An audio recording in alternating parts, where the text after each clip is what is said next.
ओम श्री गुरुभ्यो नमः। हरिः ओम। ओम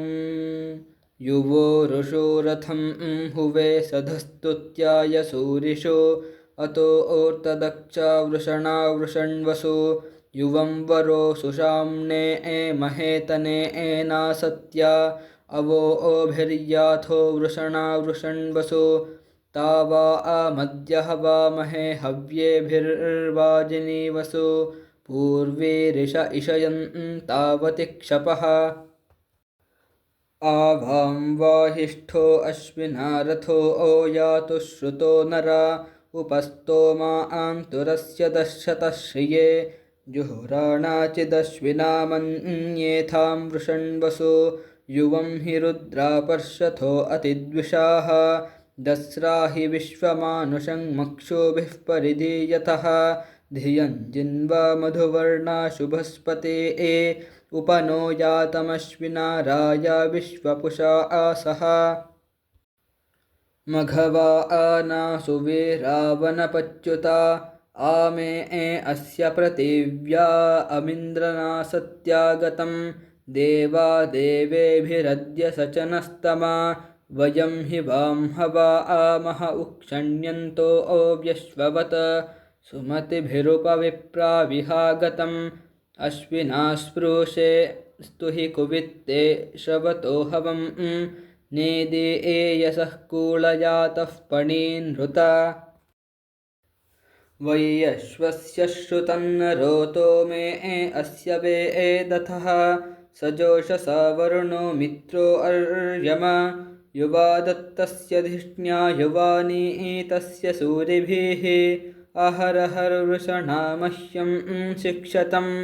यो वा आञ्जज्ञेभिरावृतोऽधिवस्त्रावधूरिव सपर्यन्ता आशुभे चक्राते अश्विना यो वा आमुरुव्यचस्तमञ्चिके एततिन्द्रुपाय्यं वर्तिरश्विना परियातमस्मयो अस्मभ्यं सुवृषण्वसो जातं वर्तिर्नृपाय्यं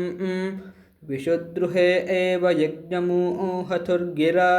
वाहिष्ठो वां हवा आनां स्तोमो दूतो हुवन्नरा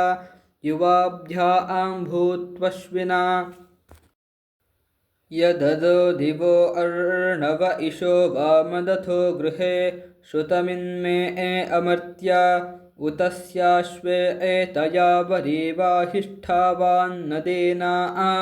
सिन्धुर्हिरण्यवर्तनिः स्मदेतया आसुकीर्त्याश्विना श्वेतया धिया वहे एथे शुभ्रया वाना युक्ष्वा हि त्वं रथा सह आयुवस्वपोष्या आवसो आन्नो वायो मधुपिबास्माकं सवनागहे तव वायवृतस्पते त्वष्टुर्जामातरद्भुता अवांस्यावृणीमहे त्वष्टुर्जामातरं वयमीशा आनं राय एमहे सुतावन्तो वायुं युम्ना जना आसः वायो याहि शिवा दिवो वहस्वासुस्पश्यं वहस्वमहः पृथुपक्षसारथे त्वां हि सुप्सरस्तमन्दृशदनेषु हूमहे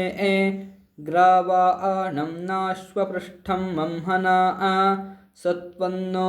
देवमनसा वायो मन्दानो अग्र्यः कृधिवाजान् अपोधियाः ॐ शान्तिः शान्तिः शान्तिः हरिः ॐ।